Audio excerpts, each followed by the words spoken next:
Okay, so picture this.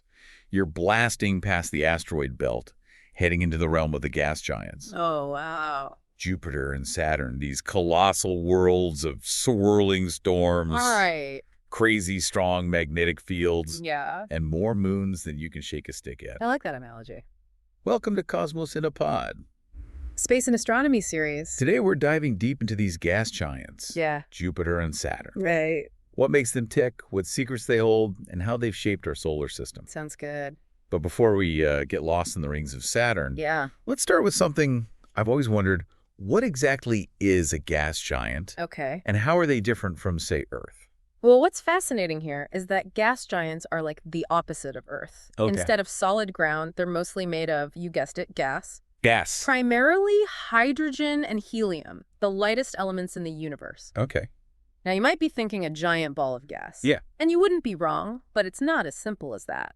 As you go deeper into a gas giant, the pressure increases so much that the gas transitions into liquid and even metallic states. Metallic hydrogen. Yeah. That sounds intense. It is. It's a state of hydrogen that only exists under immense pressure, the kind you'd find deep inside these giants. Wow. And it's thought to play a key role in generating their powerful magnetic fields. Okay. But back to the gas giants themselves, Jupiter and Saturn are the big players in our solar system. Right. And they're different from the ice giants Uranus and Neptune, Okay. which have more heavier elements mixed in. So we're talking about planets so massive, they basically scooped up most of the leftover gas after the sun formed. Exactly. And that immense gravity is what makes them so influential in our solar system. Yeah. They act like cosmic shepherds, guiding the orbits of asteroids and even influencing the paths of other planets. Okay, that makes sense. Yeah. But when I think of gas giants, I immediately picture Jupiter, Right. the king of the planets. Yeah. It's just huge, right? Yeah. Absolutely. Jupiter's diameter is over 11 times that of Earth. Wow. Imagine Earth as a nickel. Jupiter would be like a basketball next to it. Wow. And its mass over 318 times that of Earth. That's crazy. In fact, it's so massive that it has more than twice the mass of all the other planets in our solar system combined. Wow, that's mind-blowing. And it's pretty far out there too, right? Ugh. Like way past Mars and the asteroid belt? Jupiter orbits the sun at a distance of about 778 million kilometers, Oh, wow. which is over 5 times farther than Earth is from the sun. So it's a long journey to get there. It is a very long journey. Okay, so we've got this massive planet far out in the solar system. Yeah. What else is going on with Jupiter? Like, what makes it so unique, besides just its size? Well, let's start with its atmosphere. Okay. It's this chaotic, swirling spectacle of colorful cloud bands and massive storms. Right. You've probably heard of the Great Red Spot. Oh, yeah. Isn't that a giant storm that's been raging for centuries? It is. But how can a storm be bigger than Earth? That's just insane. Here's where it gets really interesting. Okay. The Great Red Spot is a high-pressure storm, an anticyclone to be precise. Right.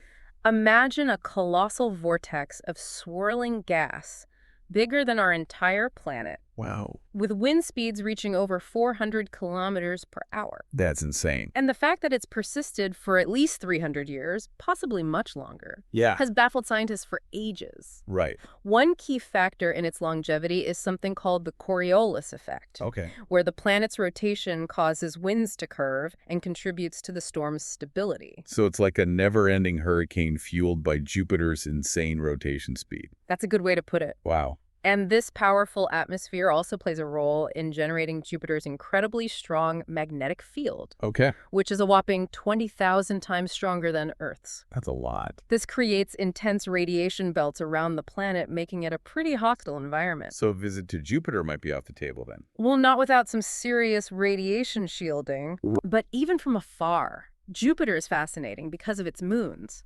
Yeah. It has at least 92 confirmed moons, Wow. each with its own unique character. Right. Among them are the 4 largest known as the Galilean moons: Io, Europa, Ganymede, and Callisto.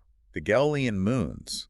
Those were discovered by Galileo, right? Yes. Back when telescopes were basically fancy spyglasses. That's right. He observed them back in the 17th century, and they've been a source of fascination ever since. Yeah. Each one is incredibly unique. Right. But Europa is the real star of the show. Oh. It's thought to have a vast global ocean of liquid water hidden beneath its icy surface, Wow. making it one of the most promising places in our solar system to search for life beyond Earth. Well, hold on.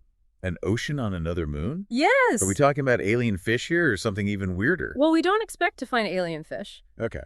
but the possibility of microbial life in Europa's ocean is incredibly exciting. Right? Imagine tiny organisms thriving in the darkness, powered by hydrothermal vents on the ocean floor. That's... Discovering life on Europa would revolutionize our understanding of life's origins and its potential to exist in places we once thought impossible. Okay, that's seriously mind-blowing. Yeah. So Jupiter is more than just a big ball of gas. Yeah. It's a complex system with its own crazy weather, a super strong magnetic field, and a moon that might harbor alien life. Absolutely. What about Saturn? Okay. It's famous for its rings. Right. But is there more to it than meets the eye? Saturn is absolutely more than just rings. Yeah. Those rings are pretty spectacular. It's Wow. about 9.5 times the diameter of Earth.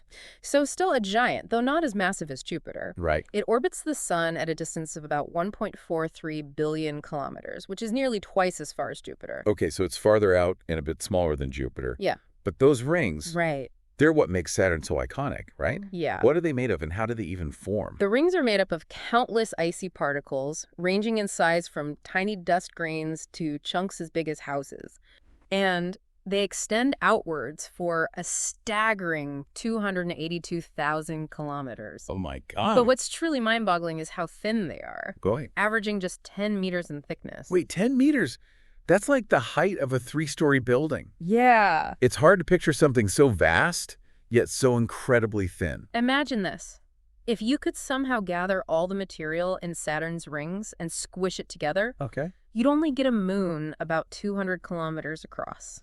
Wow. That's tiny compared to Saturn itself. So it's like a giant cosmic frisbee made of ice and dust. That's a pretty good analogy. Wow. As for how they formed, that's still a bit of a mystery. Yeah. One leading theory suggests that a moon got too close to Saturn and was ripped apart by its gravity, Okay. leaving behind a trail of debris that became the rings. Oh. Another theory proposes that the rings are leftover material from Saturn's formation, Yeah. primordial debris that never coalesced into a moon. So it's either a shattered moon or leftover building blocks. Exactly. Either way, those rings are just mesmerizing. They are spectacular. But what about Saturn itself? What's going on beneath those rings? Saturn's atmosphere is also primarily hydrogen and helium, like Jupiter's, Right. but it's a bit more subdued. Okay. It has cloud bands, but they're fainter and have a golden hue.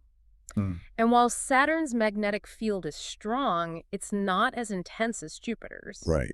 What's interesting is that Saturn's magnetic field is almost perfectly aligned with its rotation axis, unlike Jupiter's, which is tilted. So it's like a more organized magnetic field. You could say that. That's interesting. And like Jupiter, Saturn has a whole entourage of moons, Okay. over 145 that we know of, in fact. Wow. And among them is a real standout, Titan. Titan, that's the one with a thick atmosphere, right? Oh. What's so special about it? Titan is truly unique. Okay. It's the only moon in our solar system known to have a dense atmosphere. Wow. And on its surface, you'd find lakes and seas. Right. But they're not filled with water. What? They're filled with liquid methane and ethane. Wait, methane?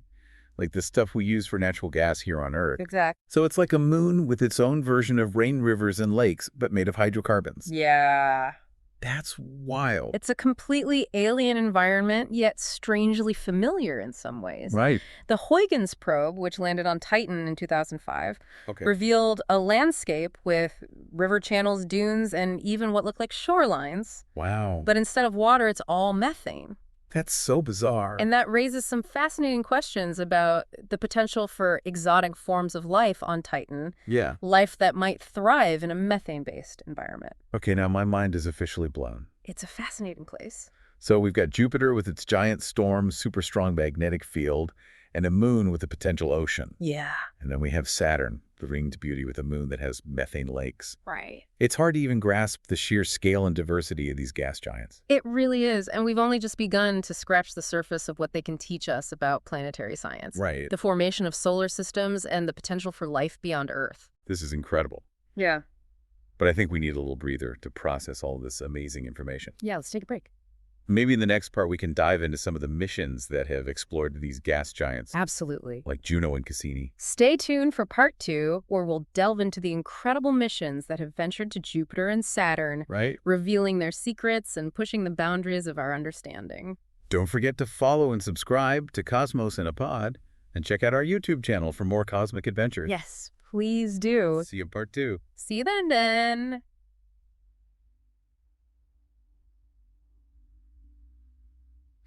Welcome back to Cosmos in a Pod Space and Astronomy series. Last time we took a grand tour of Jupiter and Saturn, these behemoths of the outer solar system with their swirling storms, powerful magnetic fields and moons that could hold the keys to unlocking the secrets of life beyond Earth. I'm still reeling from the fact that there's a moon out there with methane lakes. I know, it's incredible, isn't it? But before we get lost in the methane rain, I'm curious about how these gas giants even came to be. How did they form, and what role did they play in shaping our solar system? Let's take a journey back in time about 4.6 billion years ago to the birth of our solar system. Okay.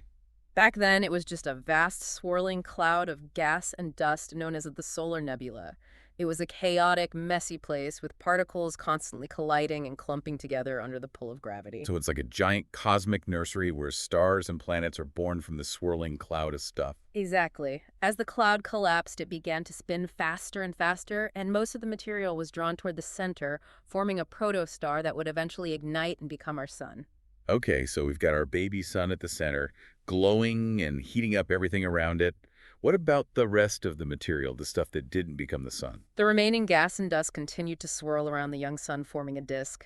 And within this disk, particles kept bumping into each other and sticking together, gradually growing larger and larger over time. So it's like a giant game of cosmic billiards, with these particles colliding and forming bigger and bigger objects. You got it. In the inner region of the disk, closer to the sun, it was too hot for volatile substances like water and methane to condense. So the objects forming there were mainly made of rock and metal. That's how the rocky planets like Earth, Mars, Venus, and Mercury were born. But in the outer regions where Jupiter and Saturn reside, it was a different story. Ah, so this is where things get interesting for the gas giants. Exactly. Out beyond the frost line, where it was much colder, ices like water ice, methane ice, and ammonia ice could exist alongside rock and metal.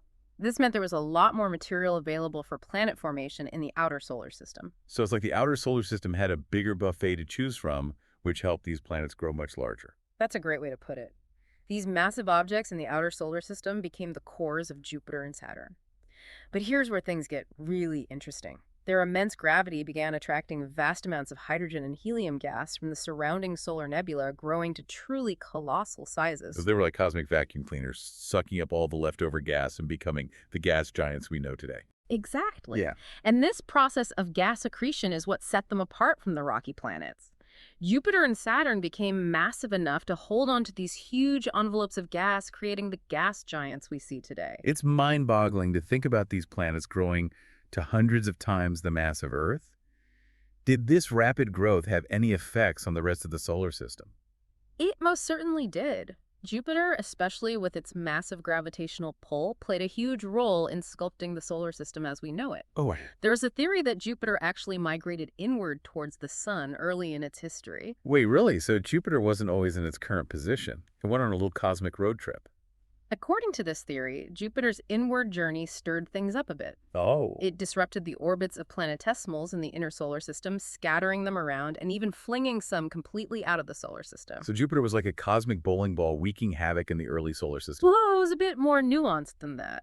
This disruption actually played a crucial role in preventing the formation of a super-Earth in the inner solar system. A super... Yeah, a planet several times more massive than Earth. Okay, so Jupiter's little adventure might have paved the way for Earth to form as we know it. Otherwise, we might be living on a much larger, more massive planet. That's a possibility. And as Jupiter migrated back outwards to its current position, its gravity helped shepherd asteroids into the asteroid belt, keeping them from bombarding the inner planets. So Jupiter the disruptor also became the protector. That's an interesting twist. What about Saturn? Did it have a similar impact on the early solar system? Saturn's role is less clear-cut, but its gravity likely influenced the orbits of icy objects in the outer solar system. It probably helped to shape the Kuiper Belt, a region beyond Neptune that's home to icy objects, including dwarf planets like Pluto. Okay, so these gas giants in their own ways were the architects of the solar system, shaping its structure and influencing the fates of countless objects within it. That's pretty amazing. It's a cosmic dance of gravity dynamics and chance that led to the solar system we see today. But let's move beyond their formation and dive into those captivating features that make Jupiter and Saturn so unique. Let's start with their atmospheres. What's going on beneath those swirling clouds? That's what I want to know. I mean, we've got Jupiter with its great red spot, which we've established is a storm larger than Earth. What causes these crazy weather patterns on gas giants? Well, both Jupiter and Saturn are mostly hydrogen and helium, but their atmospheres are incredibly dynamic and diverse. Jupiter's atmosphere is a turbulent spectacle with those colorful bands and swirling storms we talked about earlier. Yeah, it's hard to wrap my head around the fact that the great red spot has been raging for centuries. It's truly remarkable. Jupiter's rapid rotation, which takes just under 10 hours to complete, is a major factor. This rapid spin creates powerful jet streams and wind shears, leading to those striking cloud bands. The Great Red Spot is thought to be a massive high-pressure system, essentially a gigantic vortex of swirling gas.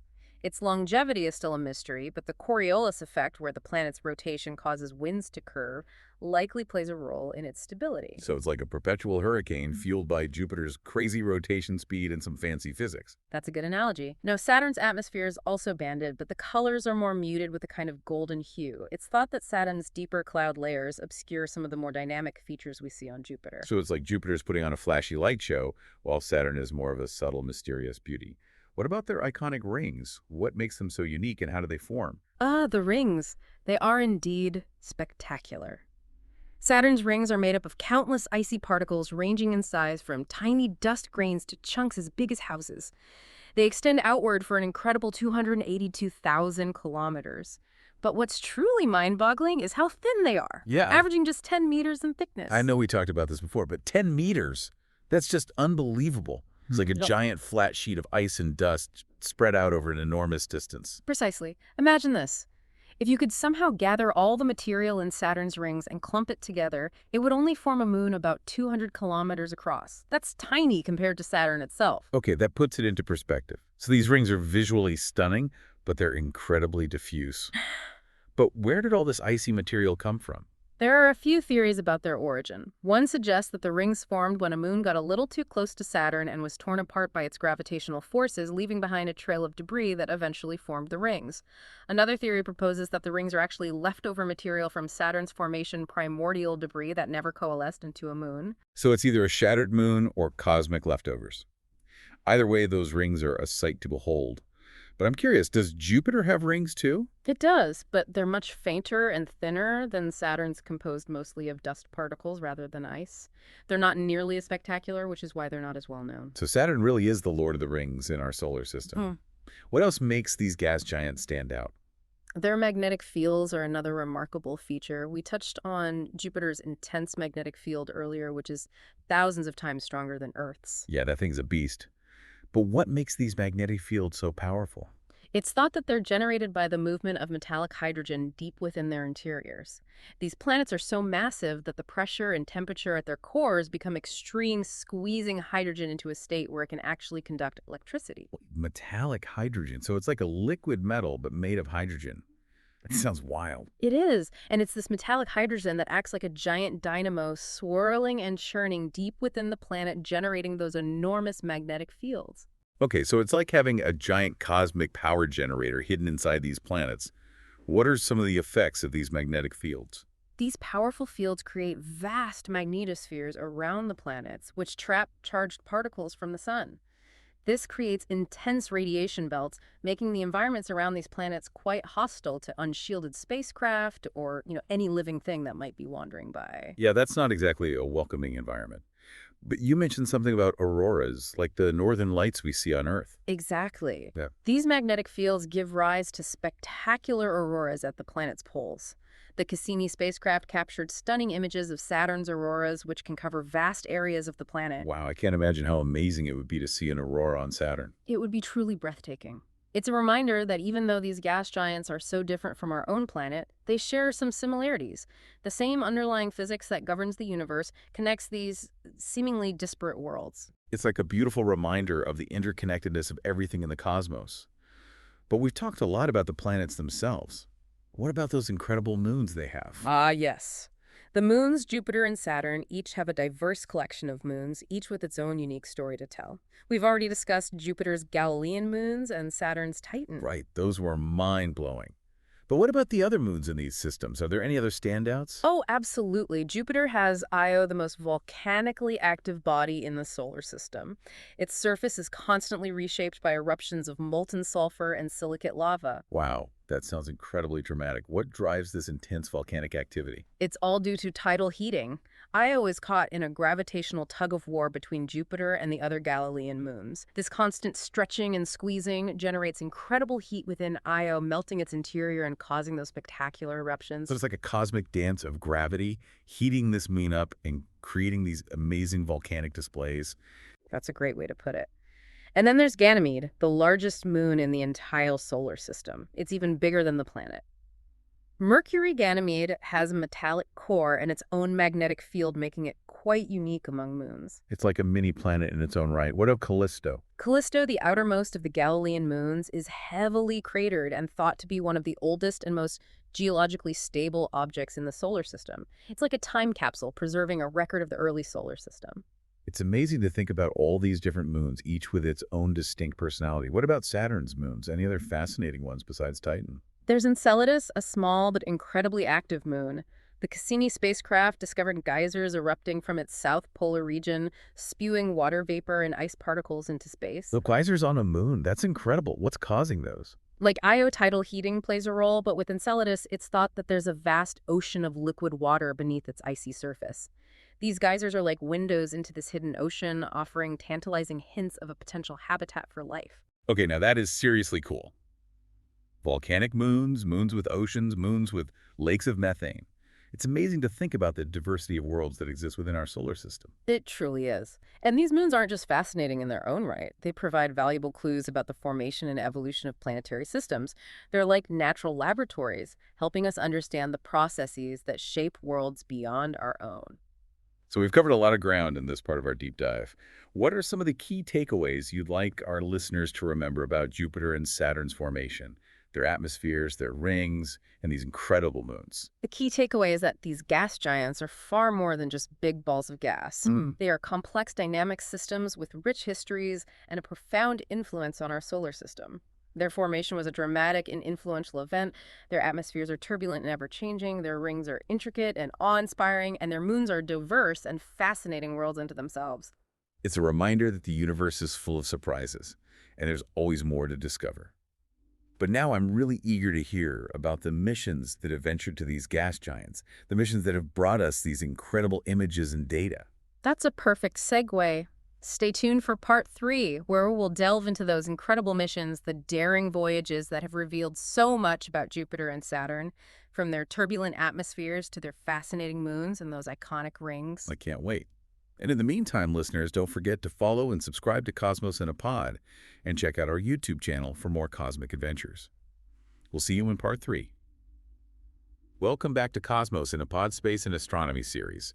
Over the past 2 parts, we've journeyed to the outer solar system, exploring the fascinating worlds of Jupiter and Saturn, from their turbulent atmospheres to their incredible moons and those mesmerizing rings. We've uncovered their formation, their influence on the solar system, and the unique features that make them stand out among the planets. But now I'm really excited to dive into the missions that have ventured to these gas giants. The missions that have provided us with those incredible images and data that have fueled our imagination and expanded our understanding of these distant worlds. It's incredible to think about how far we've come in our exploration of the outer solar system. I know, it's amazing. So let's start with Jupiter. What were some of the earliest missions to visit the king of the planets? I remember seeing those iconic images from the Voyager probes when I was a kid, but what came before that? Well, before Voyager, there were the Pioneers, literally. Pioneer 10 and 11 were the first spacecraft to fly by Jupiter back in the early 1970s. Okay, They were our first robotic emissaries to venture into the outer solar system, right. and they provided our first close-up glimpses of this gas giant, revealing its swirling clouds and intense radiation belts. Those were truly groundbreaking missions venturing into uncharted territory. Yeah. What were some of the key discoveries from Pioneer 10 and 11? They confirmed the existence of Jupiter's immense magnetic field, which we had theorized about but never directly observed. They also measured the planet's radiation belts, which turned out to be far more intense than anyone expected. Wow. This information was crucial for planning future missions, Right. as it highlighted the need for robust radiation shielding to protect sensitive instruments and eventually human explorers. So they were like scouts paving the way for the more ambitious missions that followed. Exactly. And then came the Voyager 1 and 2 spacecraft, which flew by Jupiter in 1979. Voyager was equipped with more advanced instruments and imaging capabilities, and the images and data they sent back revolutionized our understanding of Jupiter and its moons. Those Voyager images are still some of the most iconic space images ever captured. They reveal the intricate details of Jupiter's atmosphere, the swirling storms, the great red spot in all its glory, and those first detailed views of the Galilean moons. Voyager was a watershed moment in our exploration of Jupiter. It revealed the complexity and dynamism of Jupiter's atmosphere, discovered active volcanoes on Io, hinted at a possible ocean on Europa, and provided the first detailed images of the surprisingly diverse surfaces of Ganymede and Callisto. It was like opening a treasure chest of cosmic wonders, each image and data point, adding to the richness and complexity of our understanding of Jupiter. What came after the Voyager flybys? Did we send any missions to orbit Jupiter and study it for a longer period? Yes, in the 1990s, we had the Galileo mission, which orbited Jupiter for 8 years, from 1995 to 2003. Wow. Galileo was a true orbiter, allowing us to study Jupiter and its moons in unprecedented detail. It carried a suite of instruments to study Jupiter's atmosphere, its magnetic field, and its fascinating moons. Galileo was a game changer, wasn't it? It gave us a completely new perspective on Jupiter and its moons. Absolutely. One of Galileo's most daring feats was dropping a probe into Jupiter's atmosphere. Really? This probe directly measured the composition and structure of the atmosphere, giving us our first direct glimpse into the interior of a gas giant. That must have been an incredible engineering challenge to design a probe that could survive the intense pressures and temperatures of Jupiter's atmosphere. It was, and the data the probe sent back was invaluable. Galileo also made numerous close flybys of all 4 Galilean moons, revealing their diverse landscapes and providing strong evidence for a subsurface ocean on Europa, adding fuel to the fire of the search for life beyond Earth. It's amazing to think that beneath the icy surface of Europa, there might be a vast ocean, potentially teeming with life. And speaking of pushing the boundaries of our understanding, what about the Juno mission? It's been orbiting Jupiter since 2016, right? What's been up to? Juno is an incredible mission. It's designed to study Jupiter's interior, its magnetic field, and those beautiful auroras we talked about earlier. Juno is using a suite of instruments to peer beneath Jupiter's clouds and map its gravitational and magnetic fields, providing insights into its deep structure and evolution. So Juno's like a cosmic detective piecing together the clues to understand Jupiter's hidden heart. Exactly. It's providing us with a 3D map of Jupiter's interior, helping us understand how its atmosphere and interior interact, and revealing the dynamics of its powerful magnetic field. It's incredible to think that we're still learning so much about Jupiter even after decades of exploration. It seems like every mission reveals new mysteries and deepens our understanding of this gas giant. That's the beauty of scientific exploration. It's a never-ending journey of discovery. Okay, so we've journeyed through the history of Jupiter exploration, from the pioneering flybys of Pioneer to the orbital missions of Galileo and Juno. What about Saturn? What were some of the key missions that have explored the ringed wonder? Saturn has also been a target of our curiosity and exploration. Like Jupiter, Saturn was first visited by the Pioneer 11 and Voyager spacecraft in the 1970s and 1980s. These missions provided our first close-up views of Saturn's majestic rings, its hazy atmosphere, and its intriguing moons. I remember those early images from Voyager. They were breathtaking. The rings were so intricate and complex beyond anything we could have imagined. Those images captivated the world. The Voyager missions also discovered new moons and shepherd moons. Shepherd moons. Yes, those tiny moons that orbit within or near Saturn's rings, helping to shape and maintain their structure. It's amazing how these tiny moons play such an important role in the grand ballet of the rings. Yeah. What came after the Voyager flybys? The Cassini-Huygens mission, which arrived at Saturn in 2004, was a landmark achievement in our exploration of the Saturnian system. Okay. It was a joint mission between NASA and the European Space Agency. Wow. And it spent 13 years exploring Saturn, its rings and its moons, sending back a treasure trove of data and images that have revolutionized our understanding of this fascinating world. Cassini-Huygens was an epic mission, wasn't it?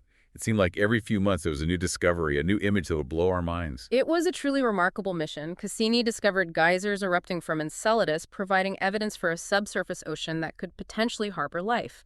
It mapped Titan's surface in detail, revealing lakes and seas of liquid methane and ethane. And it carried the Huygens probe, which landed on Titan's surface in 2005, giving us our first glimpse of this alien world up close. That landing on Titan was a historic moment, the first and only landing on a moon in the outer solar system. What did we learn from the Huygens probe? Huygens revealed a surprisingly Earth-like landscape on Titan, with river channels, dunes, and even rain, but composed of methane and ethane rather than water. It was a truly alien environment, yet eerily familiar in some ways. It's mind-boggling to think about a world so similar to our own in some respects, yet so different in its composition and environment. It Yeah. really highlights the incredible diversity of worlds that exist out there. It does. And Cassini's mission ended in a spectacular fashion in 2017 when it deliberately plunged into Saturn's atmosphere. Oh, wow. This grand finale, as it was called, was a bittersweet moment. I bet. But it ensured that Cassini wouldn't contaminate any of Saturn's moons, preserving them for future exploration. It was a fitting end to an incredible mission, a final act of scientific responsibility. And the data from Cassini is still being analyzed today, continuing to yield new discoveries and insights about the Saturnian system. So we've had these incredible missions to Jupiter and Saturn, revealing their secrets, capturing our imaginations, and expanding our understanding of the cosmos. As we wrap up this deep dive, what are some of the key takeaways from these explorations? What have we learned about these gas giants that has fundamentally changed our perspective? I think the biggest takeaway is that gas giants are far more complex and dynamic than we ever imagined. Their atmospheres are constantly churning with storms that dwarf our entire planet. Their rings are intricate and ever-evolving, influenced by the gravitational interplay of moons and the planet itself. And their moons are worlds unto themselves, a diverse collection of celestial objects with their own unique stories, histories, and potential for harboring life. Exactly. From the volcanic fury of Io to the icy potential of Europa and the methane lakes of Titan, these moons have captivated our imaginations and challenged our understanding of what's possible in the universe. These missions have also highlighted the incredible ingenuity and perseverance of humans, pushing the boundaries of what's technologically possible and venturing into the unknown to satisfy our curiosity and expand our knowledge. It's a testament to the power of human curiosity, our desire to explore, and our drive to understand our place in the universe. And as technology continues to advance, we can look forward to even more ambitious missions to these gas giants missions that will continue to unravel their mysteries and inspire future generations of scientists and explorers. It's truly an exciting time to be following the exploration of our solar system.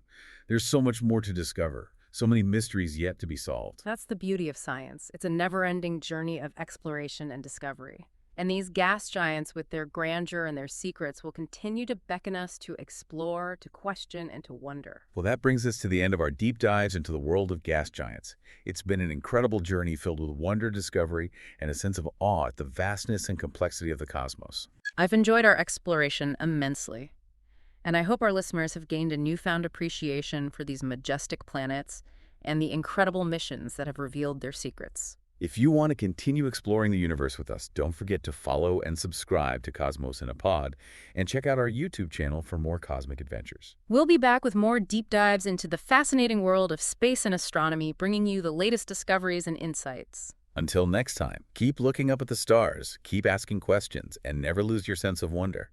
The universe is waiting to be explored.